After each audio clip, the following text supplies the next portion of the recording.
Hello বন্ধুরা, চটি মিডিয়ার পক্ষ থেকে আপনাদের সবাইকে জানাই শুভেচ্ছা ও স্বাগত। চটি মিডিয়ার পক্ষ থেকে আমি রয়েছি চটিসুকা, আমার সাথে রয়েছেন একজন কুখ্যাত ব্যক্তি। উনি চাইলে ইচ্ছা করলে বাংলাদেশকে জিতিয়ে দিতে পারেন।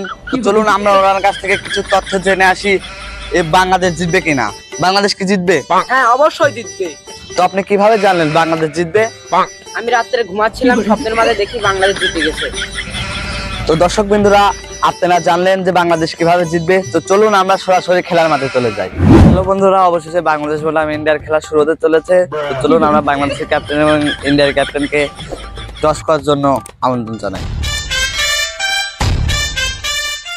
তো আমরা টস শুরু করতে যাচ্ছি। लेकिन ये साला कर क्या रहा है यहाँ पे?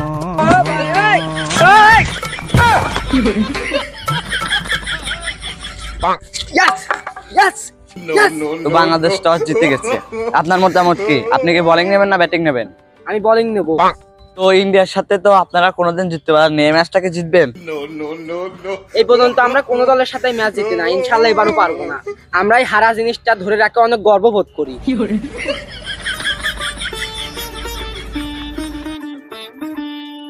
তো আপনারা তো ব্যাটিং পেয়েছেন, ব্যাটিং পেয়ে আপনার অনুভূতি কি? বাংলাদেশের সাথে অনুভূতি বলতে বাংলাদেশের আমরা কিছু মনে করি না। বাংলাদেশের ছোটকাল থেকে আমাদের সাথে খেলছে, কোনোদিন জিততে পারি না। বাংলাদেশের মতন দলকে আমরা কিছু মনে করি না। ওরে হারা রেকর্ডে আজীবন ওরা কোনোদিন একটা ম্যাচ আমার সাথে পারি নাই। তো দর্শক বিন্দু, আপনারা বাংলাদেশের ক্যাপ্টেন এবং ইন্ডিয়ার ক্যাপ্টেনের অনুভূতি জানলেন। তো চলুন আমরা কথা না বাড়িয়ে সরাসরি খেলার মাঠে চলে যাই। দর্শকবৃন্দ, ইন্ডিয়ার ক্যাপ্টেন রোহিত শর্মা এবং বিরাট কোহলি ব্যাটিং এর জন্য এগিয়ে আছেন। রোহিত শর্মার ব্যাটটি খুলে গেছে, তিনি ঠিক করে এখন তিনি ব্যাটিং এর জন্য প্রস্তুত। প্রথম বলটি করার জন্য তাসকিন আহমেদ প্রস্তুতি নিচ্ছেন।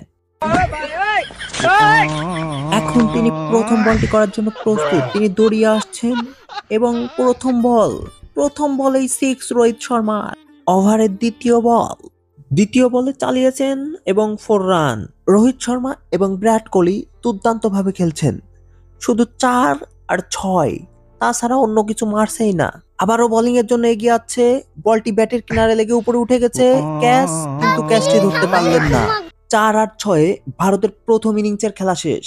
প্রথম ইনিংসে ভারতের সংগ্রহ 0 উইকেটে 420 রান। 420 রানের টার্গেটে বাংলাদেশ কি জিততে পারবে, নাকি প্রতিবারের মতো এবারও হেরে তাদের মর্যাদাটা ধরে রাখবে? বাংলাদেশ দলের প্রথম বল, আর প্রথম বলই দুর্দান্ত ভাবে দেখে শুনে খেললেন। দেখি তারা কতক্ষণ টিকে থাকতে পারেন। আবারও ঠেকিয়ে দিলেন। लेकिन ये साला कर क्या रहा है यहाँ पे? এগিয়ে গিয়ে মারার চেষ্টা মিস, বল উইকেট কিপারের হাতায় এবং আউট। এভাবে একটি পর একটি উইকেট পতনের মাধ্যমে ইন্ডিয়া টিমের কাছে বাংলাদেশ হেরে গেছে এবং তাদের মর্যাদা রক্ষা করছে। ইন্ডিয়ার সাথে হেরে যে আপনার অনুভূতি কি? আমার অনুভূতি খুব ভালো।